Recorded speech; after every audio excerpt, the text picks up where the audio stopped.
Saudi अरब के शहर रियाज की एक मिडिल क्लास फैमिली की 18 साल लड़की अपने स्कूल पेपर के लिए सऊदी अरब के सबसे ज्यादा दौलतमंद बिजनेसमैन का इंटरव्यू करना चाहती थी।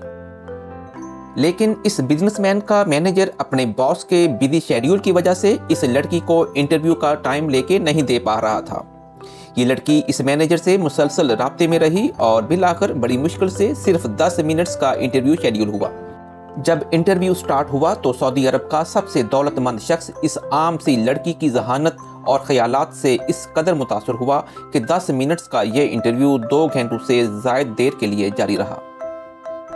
ये इंटरव्यू इस लड़की के लिए एक नई जिंदगी का दरवाज़ा साबित हुआ, क्योंकि इस बिजनेसमैन ने इस आम सी और मिडिल क्लास घराने से तल्लक रखने वाली लड़की से शादी का पैगाम भिजवाया और बिलाखिर 2008 में इनकी शादी ने इस लड़की को गुमनामी की ज़िंदगी से निकालकर एक मशहूर खातून बना दिया, जिसे आज दुनिया प्रिंसेस अमीरा अल तवील के नाम से जानती है।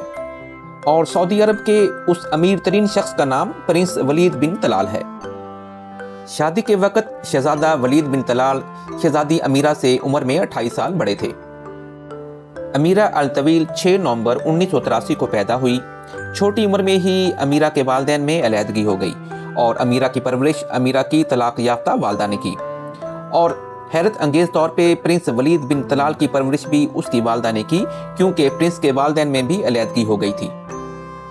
प्रिंसेस अमीरा अल तवील की इब्तदाई वजह शोहरत उसका शोहर था, लेकिन अमीरा के ख्यालात और सोशल सरगर्मियों ने उसकी अलग पहचान बना दी। अमीरा को सऊदी अरब की बागी शहजादी भी कहा जाता है, क्योंकि उसने तमाम शाही प्रोटोकॉल की परवाह न करते हुए सोशल एक्टिविटीज़ में भरपूर हिस्सा लेना शुरू कर दिया। वो सऊदी ख़वातीन के बरक्स अबाया या नकाब नहीं करती थी। आप जानते हैं कि सऊदी अरब में ख़वातीन को गाड़ी ड्राइव करने की इजाज़त नहीं थी, लेकिन अमीरा वो पहली खातून थी जो सऊदी अरब की सड़कों पे गाड़ी चलाती नजर आती थी। वो सऊदी अरब की पहली शहजादी थी जिसने ख़वातीन के हकूक़ के लिए न सिर्फ सऊदी अरब बल्कि पूरी दुनिया में आवाज़ उठाई। इसके साथ साथ अमीरा ने गरीब और बेसहारा लोगों की मदद करने के लिए अल वलीद फिलैंथ्रोपिस्ट फाउंडेशन के दायराकार में भी इजाफा किया और उसकी वाइस प्रेसिडेंट के तौर पे काम करती रही।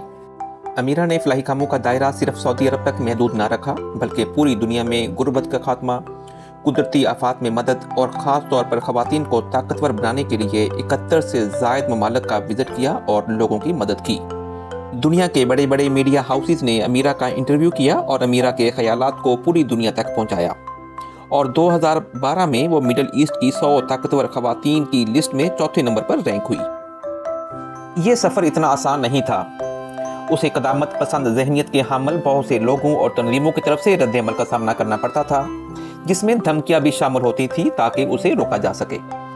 यहाँ तक कि शहजादा तलाल को उनके भाई शहजादा खालिद ने धमकी दी कि अगर वो अपनी बीवी को इस तरह मीडिया के सामने आने से नहीं रोकेंगे तो उन्हें पेशगी वार्निंग के बगैर सजा दी जाएगी। यही वजह थी कि इस जोड़े के दरमियान 2013 में तलाक हो गई। इस तलाक की अहम वजूहात में शाही खानदान की तरफ से प्रेशर, इनकी उम्र में 28 साल का फ़र्क और औलाद का ना होना थी। अमीरा ने शहजादा वलीद बिन तलाल से अलहदगी के बाद भी सोशल एक्टिविटीज़ को जारी रखा और उसी लगन के साथ ज़रूरतमंद लोगों की मदद करती है। 2018 में अमीरा अल तवील ने एक अरबपति खलीफा बिन बुती अल मोहेरी से शादी कर ली और 2019 में उनके यहाँ बेटे की पैदाइश हुई, जिसका नाम जैद है। अमीरा अल तवील को सऊदी अरब में सिंबल ऑफ चेंज कहा जाता है, क्योंकि सऊदी अरब में आज ख़वातीन को जो हकूक़ हासिल हैं उसके पीछे अमीरा की जिद्दोजहद शामिल है। आपकी मोहब्बत का बहुत शुक्रिया। जल्द ही नई वीडियो में आपसे मुलाकात होगी। अपना ख्याल रखिएगा।